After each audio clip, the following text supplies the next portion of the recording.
How's it going, laser bursters? I'm Bobby Sixkilla and welcome back to the letter. We are still Rebecca, but I cannot actually remember what happened last because it's been a few days since we recorded. What happened?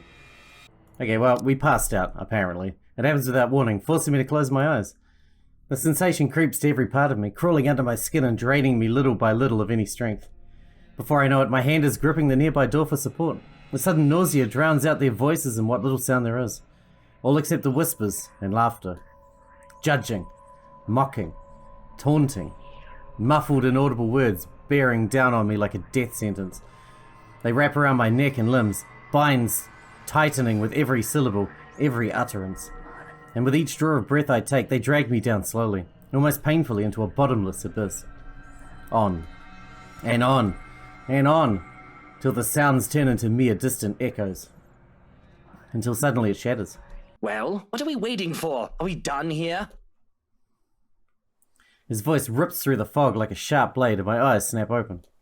When I look at them again, he's gone. You can head back to the car first if you want, Luke. That's right, these guys were talking and we're waiting to see, Isabella. I hope that settles everything, Rose. I don't know what Isabella's problem is, but please make sure she doesn't hurt herself. Anyway, we're looking forward to seeing you tomorrow. Likewise, ma'am. No shadows or dark clouds.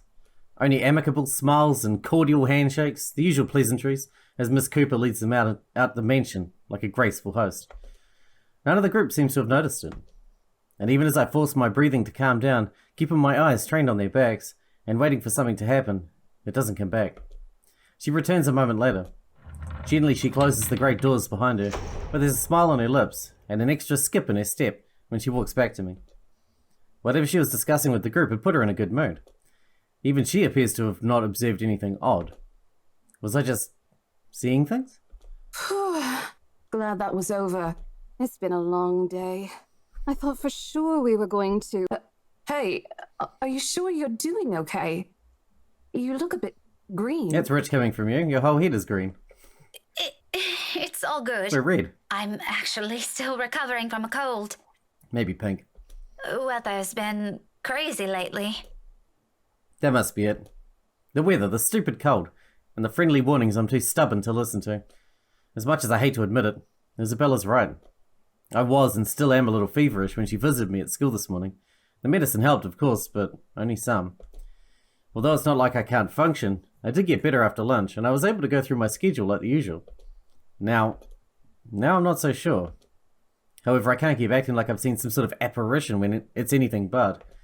I simply must have listened too many times to Isabella last week. My fever-muddled mind has started to confuse things. If this doesn't let up, I'll need another visit to my doctor, plain and simple. Though I do hope it won't get worse. We did promise to watch Zachary's film together. I know what you mean.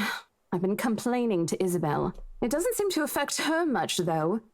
Must be because she grew up in the tropics. Anyway, shall we? She's probably hanging out with the rest of the catering staff. Oh, I wouldn't be surprised she's there.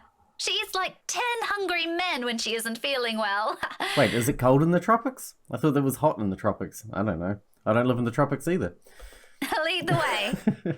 With a small nod, she gestures for me to follow. I do so without much thought, finally putting everything in the back of my mind. The entire visit took a whole 24 minutes, and my trip to the mansion, as it turns out, was a useless endeavour in itself. Isabella's no longer there, left shortly after I arrived. Or at least, that's what the few staff who saw her assumed. None of them knew where she went, but I can take a few guesses. There are only a number of places in Luxbourne she frequents, and well, she's never been the complex kind. It really doesn't take a genius to figure it out. Still, it's odd she left on her own. She could have at least waited for Miss Cooper. It would have saved her having to pay the cab's fare twice today. And right after she was told to stay put. I mean, who does that? Oh, sod off! You don't own the road! In the end, all Miss Cooper could give me were a string of apologies for my trouble and a request to let her know when I find Isabel. The whole affair didn't even last long. I probably spent more time travelling back and forth. Soon enough, I'm weaving my way back downtown Luxbourne, worried sick, and on top of that, maybe a little annoyed. Yeah, maybe. Whether at the unexpected turn of events or at Isabella herself, I'd rather not think about it for now. Not when I'm already running late for Zachary's film. Besides, I'm perfectly sure that's where I'll find her. As one would expect, people are already gathered at the movie house when I get to it. The small avenue where it's located has been closed off early from any passing traffic to make way for the avid moviegoers who are sure to crowd the venue. I have to park almost a street away and walk the remaining distance because of it. Looking at them has taken a while in a crowd this big, but I eventually spot them near the entrance. Thanks to Zachary, mostly. And like I've surmised, Isabella's with them. I knew it. Wasting no time, I march over to their little group. Words filled with concern tumble out of my mouth before I could stop myself. Isabella! Oh, thank goodness! Becca, So you were going to yell at her. An odd expression crosses her face as I hold it with both hands, but I ignore it in favour of getting a good look at her, forcing her to keep still and fix gaze at me. Becca, you're squishing my face. How are you? Are you all right? Why wouldn't I be? There doesn't seem to be any visible injury, nor does she appear to be in pain. Apart from her confused frown at my questions, she looks pretty much like she would any other day. Even so, you can't really tell with these things, with her at first glance. The last time she got sick, she never bothered to call anyone, even me, who lives right next door. If I hadn't checked on her then, she probably would have died on her bed with the rest of us none the wiser. It's the one thing we laugh about now, but moments like those also teach you something about a person. If anything, it's given me more reason to constantly worry about her. And the moment a familiar name comes up, I know my concerns right now aren't completely baseless. Rose called me earlier. Her expression swiftly changes, and gently as she can, Isabella pushes my hand away. Yet even before she says anything, I already have a hunch how this whole thing will play out. Oh, no, everything's good. Rose covered for me at work today. That's not what I'm talking about. How's your head? Then and there, the whole conversation goes down as I've imagined. She dodges my hand when I reach for the back of her head, intending to check the said injury myself. Even makes a show of hiding behind Zachary just to avoid me. Instantly, what's supposed to be a simple injury dissolves into a shameless game of tag. Shouting and chasing like none of us can be bothered to act like full-grown adults we're all supposed to be. Including Ashton. He never acts like an adult. I won't put it past Isabella, but Ash? Out of everyone? Seriously, he's the least adult one here.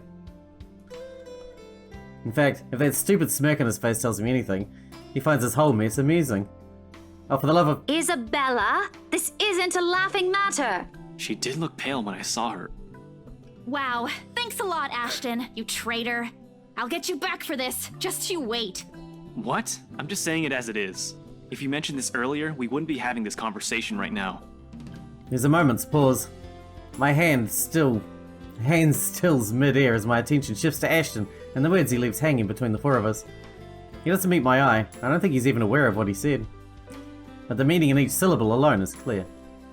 And they echo. They sting. They burn. I'm sorry, saw her? Yeah, they arrived together. Bella looked fine to me then. I don't know. Of course. Of course. Why else would Isabella leave on her own after being told to stay put, after that little chat about money this morning?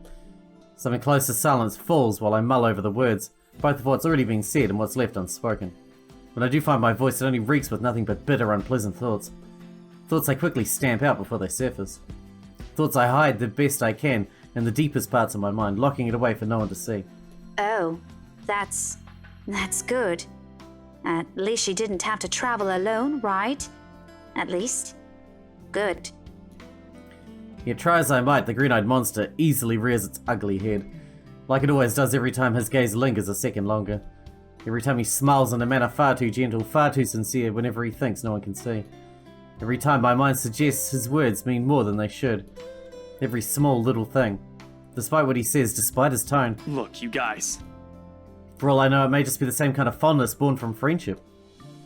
Maybe I'm simply overthinking, like he often tells me, or maybe there really is something there.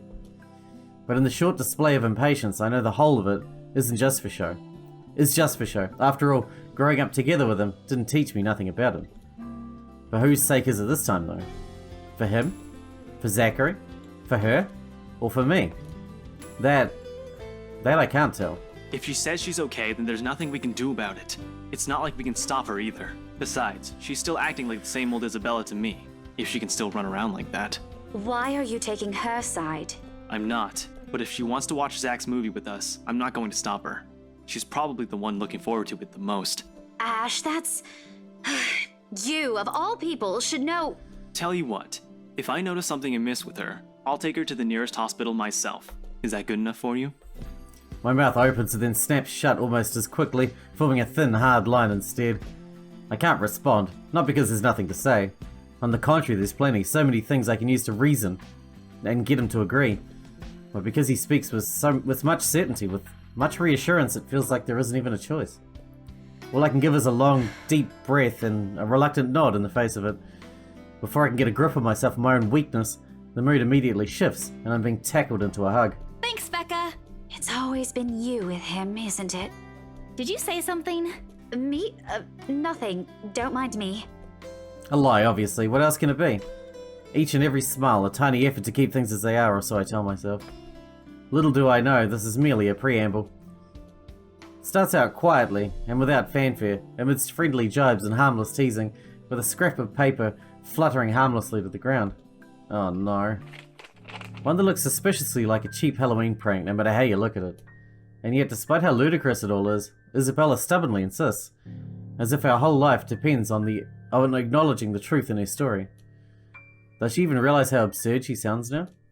Crivens, even my students wouldn't fall for this. Isabella, aren't you taking this a bit too far? She doesn't give me the time to regret, nor think over my choice of words. From there it escalates, grows into an argument too petty for even our standards as adults. Before we know it, one after another, harsh, scathing words are being spoken. It's not a joke! Will you guys listen to me first? I saw something in the house earlier. It stood right in front of me. No scathing words there. If I hadn't gotten away, that thing might have... Right. And in broad daylight, Isabella. Even someone gullible would find the logic in that screwed up. There's also no way in hell that this supernatural shit is true. But it's real! What do you think I saw? A hallucination? A delusion? Didn't you say you fell down some stairs? So maybe Rebecca's right. It happened after, when I was trying to get away. I almost got stuck in the same room with that thing. We're all in danger. I thought you were my friends. Why don't you believe me? Come on, Zach, de-escalate. But someone had to be patient in all this, and however much my own had already been frayed earlier, there's no one else. Who else can deal with someone selfishly acting like a kid? Like every other time, it has to be me. We are, and you know that. But this thing and that thing has got nothing to do with the other. When Rose called earlier, I thought she's just exaggerating. But based on what I'm seeing right now, maybe it's better if we really postpone this for now. Don't bother. Just like that, she cuts us off. Slams the door right in our faces while my own temper flares before I can stop it. Although it falters briefly at the hard expression on her, when she snatches the blasted paper from Ashton, I hold onto it. Regardless of how upset she appears, soured expression and balled fist throwing a tantrum is simply unacceptable. For a grown woman at that. Words form at the tip of my tongue, ready. But before I can open my mouth and let all of it out, her feelings and mistakes be damned, Zachary raises a voice of his own. Guys! A warning underneath the warm and hopeful beat in his voice. We all stop and look at him, and even my own anger subsides a little at his tone. Why don't we all calm down first? I'm sure Isabella has her reasons too. No need to be hard on her. And hey, ain't this supposed to be a happy get-together? To an outsider, it may sound like a desperate request, but Zachary's always been the one to keep a level head over petty squabbles. This time's no different. He knows what to say, and when he lets it fall, they only ring sharp and true. We haven't seen each other for months. I'd really love to know what y'all have been up to. I only ever get to talk to Bella over chat. Please. And as careful as he is with his own tone, it does make me feel ashamed. We're supposed to be here for him, to give what little support we can give, yet here he is, trying to keep the three stubborn people from outright hashing it out in public. Later we can and will talk about it, of course. There's a proper time and a place for it, and at the moment, my anger and whatever reprimands it carries no longer matter. Besides me, Ashton appears to have already caught on. The lines of his shoulders ease to something much more relaxed, his expression back to his usual nonchalance. Isabella, however, she stands perfectly still, her hands clasped at the straps of her bag like a lifeline, eyes trained at some point near her shoes. There's no anger in her face, only an undeniable hurt. But she's never been good at hiding what she thinks. Always the open book, always the one to wear her heart out in the open. And when she looks up, Her answer is also as simple. If we keep arguing here, we're going to miss the first few minutes. Her lips are curled in a smile. Though lacking both its usual brightness and glee, it's a smile nonetheless. I've seen it countless times. It's the very same one she would show when she knows she has no other choice, or simply when things are getting tough for her. But despite everything I already know about her, it still catches me off guard. In all honesty, I expected her to run, to balk at the first sign of losing this time. I won't even be surprised. At 26, she is the youngest among the rest of us. Less experienced, less accustomed to dealing with trivial quarrels like this. Yet here she is holding herself and coping with it like how she would with matters concerning her family. Outside of that, to me, she's always been this childish, naive girl, and watching the opposite play out right now. Somehow I find it difficult to wrap my head around it. Alright, that's the Isabella I know. Oh, good. I thought for sure you were going to cry. But I envy her. What was that for? Stop calling me a crybaby! I'm not one! Aw, don't cry. Stop it! I envy her spirit, her warmth, her cheer, the shine in her eyes when she looks at the world, how everything seems to simply fall back to a pleasant, lively rhythm with her around. How easily and tightly she fits into our lives, even without bonds only long years could forge. Like a lost piece of a puzzle, despite her jagged edges. How she draws people to her with ease. How Ashton of all people can be drawn to her. Okay, scaredy cat then. That too! If you repeat that, I swear I'll... Let's just go. I make no effort keeping the bitterness from my tone. I let it slip, linger stiffly in the air as I avert my gaze from them. From their playful banter, their friendly teasing remarks, and Ashton's tender affectionate smiles, all before the stabbing aches in my heart change into something too painful to bear. It's all in my head, is what I'd often tell myself. Yet the way my heart rends just at the sight of them hurts. And like a coward, I walk away from all of it, taking with me a small hope that the movie will distract me away from these thoughts. Because like this, it's easy to find something to hate in it. Dusk has already given way tonight when we leave the film fest. Unfortunately, it does nothing to improve my mood like I'm hoping. Neither does the muggy air that greets us upon stepping back into the noisy streets. Too busy, too loud, too many people taking what little space the sidewalk offers.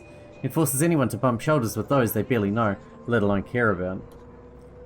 On a normal evening, I probably wouldn't have minded the crowd, nor the humid weather. It's not like any of them are bothering anyone.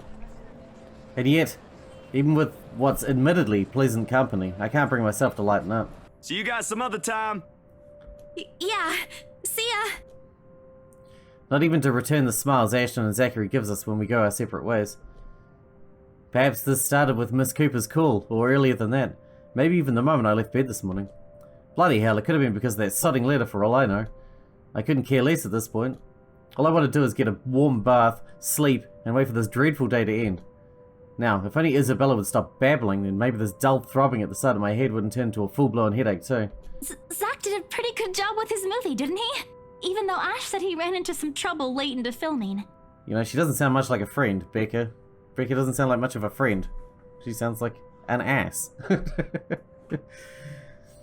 And she can have fucking Ashton. He's a twat. But I knew he had it in him. It's not like I didn't believe he couldn't do it. I mean, did you see his face after the credits rolled? All those months he worked on this, and everything's finally... You weren't even watching. Only the first minutes.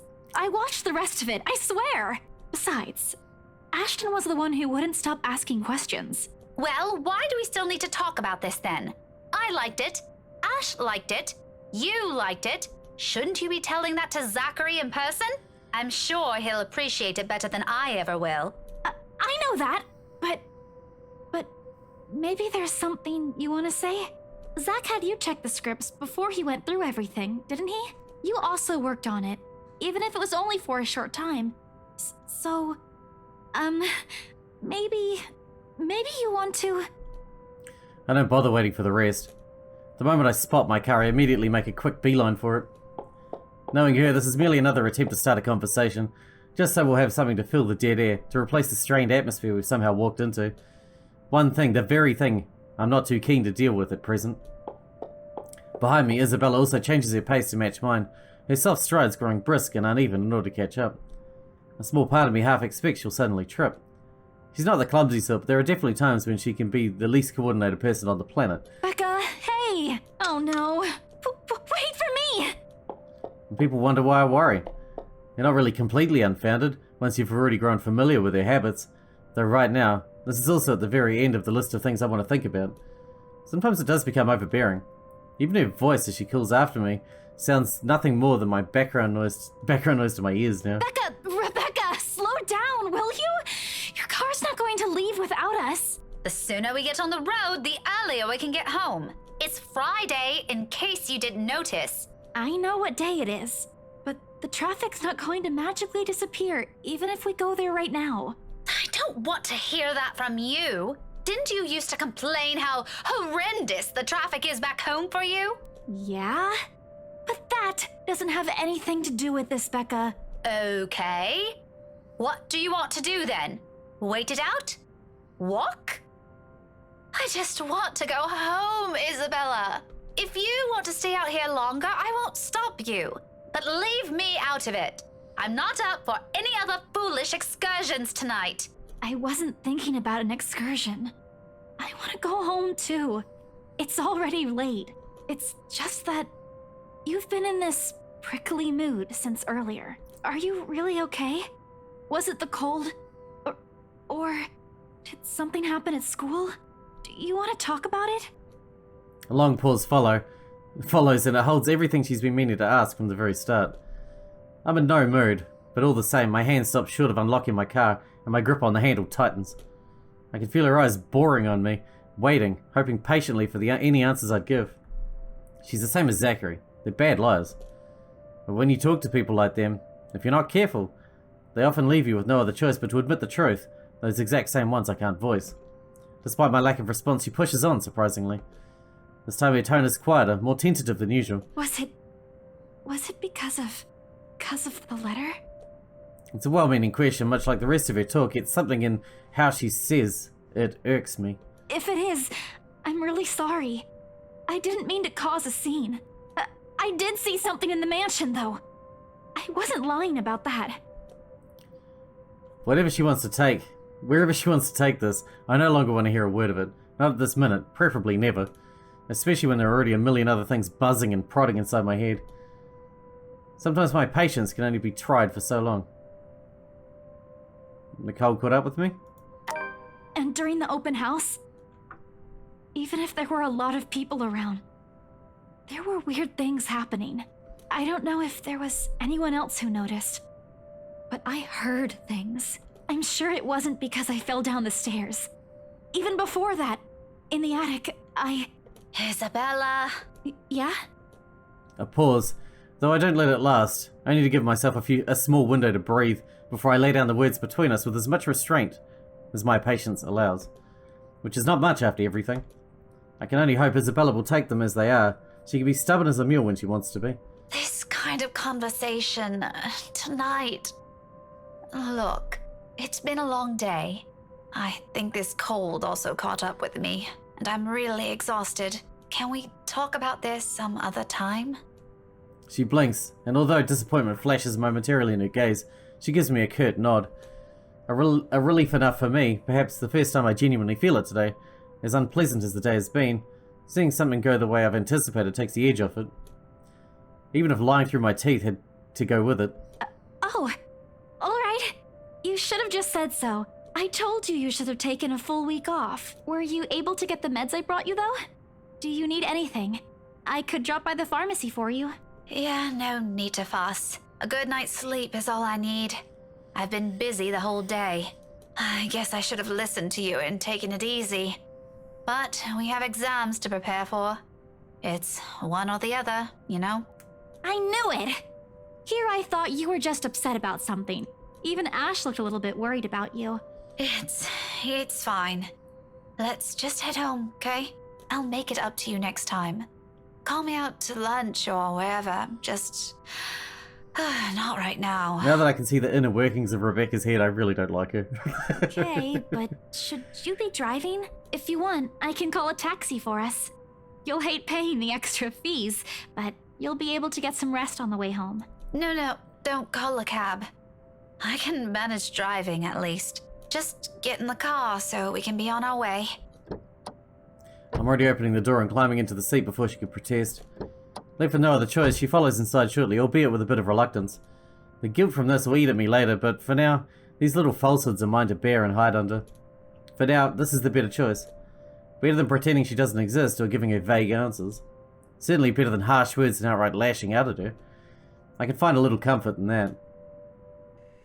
Thankfully, if there's anything left to be spoken between us after, we won't have to discuss it on the way home. Or rather, we can't. Because no sooner than we hit the road, Isabella dozes off. Despite my foul mood, I still end up suppressing a laugh once the first sounds of her breathing fill the car. Mama? Not your mom, Isabella. Slow and steady, the quiet rhythm, so completely unlike her, so far removed from every impression anyone has of her. A few faint whimpers will occasionally come from her, but otherwise, it's just us, the silence, and it's so utterly unexpected. Still a welcome break, of course. Peace and quiet is one thing you'll rarely get with her around. Yet it is nowhere near comforting. It merely lends the air this strange clarity. Every little sound, every single movement, more palpable. And when it comes with it comes the unease. A jolt of surprise hits me. It's almost comical if this were a different situation. In my haste, I accidentally dislodge my mobile from its seat on the dashboard when I swipe on the screen. Soon I'm scrambling blindly for it with my other hand, while keeping a steady eye on the road ahead. The voice crackles from the loudspeakers before I can put it back. Although muffled heavily by the surface, I recognize the person from the other line from her chipper tone alone. Hello? Miss Cooper? Oh, you're still awake. Evening. I hope I didn't disturb you or anything. I know it's a bit late. Sorry about that. You got a spotty connection. I just want to check on you and Isabella. That girl's still not answering her mobile. Were you able to meet up with her? Yes. She's with me. We're on our way home. Hello? What was that again? I can't hear you properly. Sorry. Let me just fix this dumb phone. Oh no. Is this when she dies? My hand stops dead for a moment. I spare the device a brief glance, waiting. Seconds pass. Nothing happens though. Frankly, I'm not sure what I'm expecting, but the lines of my mouth form into a frown regardless. Miss Cooper? Yes, still here. Did you say something? Just that I didn't get the last part. What were you saying again? No, I thought you... Never mind. Must be the signal acting up. Yeah, must be. Come again? What? Is everything all right over there? Yeah, it sounds peachy. Certainly. Is something wrong? Why wouldn't? Okay, you seem to be busy. If this is a good time, I can just call you back some, other...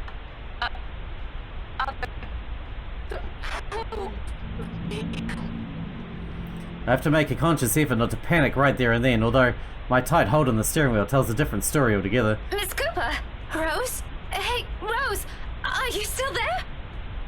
Only a burst of static answers me, and maybe this lapse is entirely because of exhaustion. It has been a long day and I haven't fully recovered from last week's bout of flu, contrary to what I've been telling people. Though perhaps, had I paid closer attention to it, had I not been so occupied with other thoughts, I probably would have noticed earlier that it never came from my phone, but from somewhere right behind me.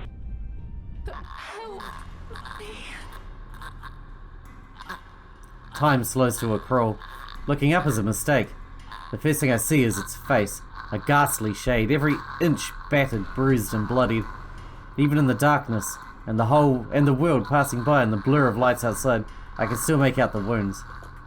Blood still oozes from it, little trails of crimson running down its face, glistening under what little light there is. But it is the gleam in the eyes that catches mine. The quiet plea, the anguish and the desperation in them, more than its hideous features and the awful stench of gore now soaking the air. And try as I might, I can't bring myself to look away. Even as its lips contort into a horrific smile. Even as a sharp, harsh noise pierces the air and the silence around us. Rebecca! Huh? Car! Eyes on the road! Against everything I've been taught, I constantly reminded myself. I close my eyes.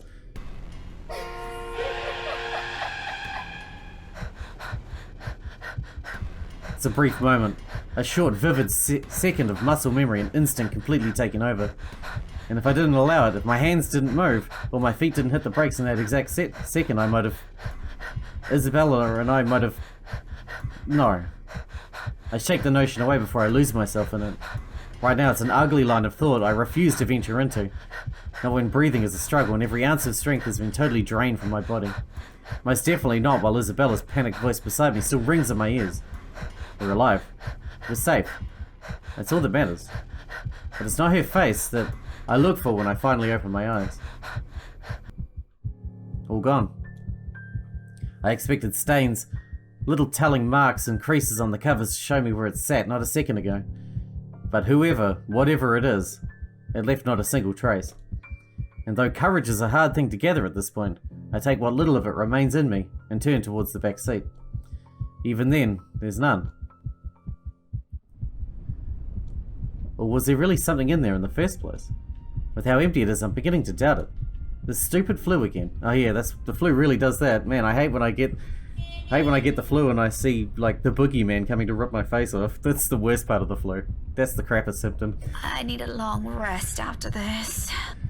My hands fall uselessly to my sides, numb at how taut my grip on the wheel has gone, yet still trembling from the unexpected rush of adrenaline. Against my ears, my heart still pounds in erratic rhythm, and my breathing hasn't slowed down. But the world has already righted itself without waiting for me. A little by little, second after second, I sit here motionless. Colour begins to seep back around me.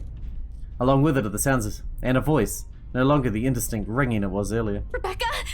Becca, are you okay? Answer me, will you? You're scaring me. You know what? I think we should just call a taxi since... Can you keep it down? Strained, harsh, and completely unintentional. But with the heat prickling at the back of my eyes and my mind throbbing at my temple, I could honestly do with a little silence for now. Keep it down? We almost crashed, Becca.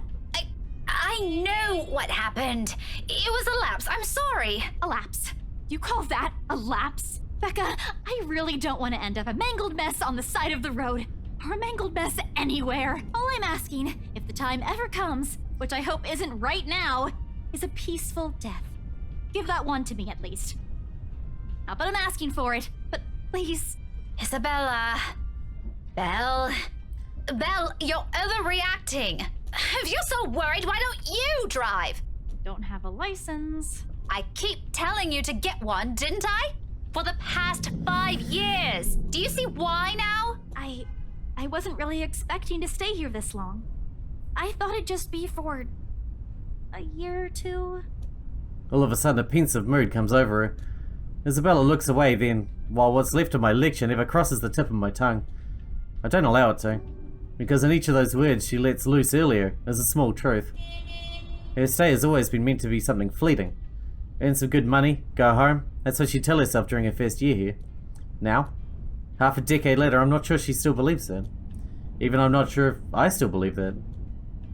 And if there's something in her reasons that has changed along the way, even if I already had a hunch, it's one thing that I'll never bother to ask. Those are hers to keep. I'll be careful this time, I promise. Just please, can we give this whole thing a rest for now? I guess we got no choice. She nods and that's the end of it. We spend the rest of the trip back to Slamwell in silence. Salemwell? Salemwell? Although, all thoughts of an overactive imagination, playing tricks on a flu-addled mind, out of smiles never meant for my eyes, abandoned if only for a brief moment. And now we should wrap this one up because we're out of time for today. I don't know about Becca, man. I don't know. She seemed okay at the start, like she was worried about her and stuff when we were playing as Isabella, but she's got some issues, man. Anyway,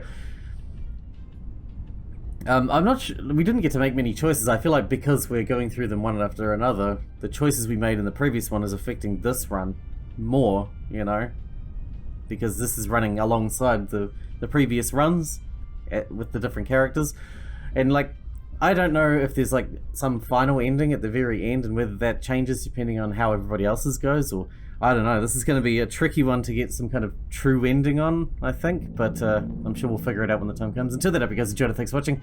Thanks for hanging out with me, and I'll see you in the next one.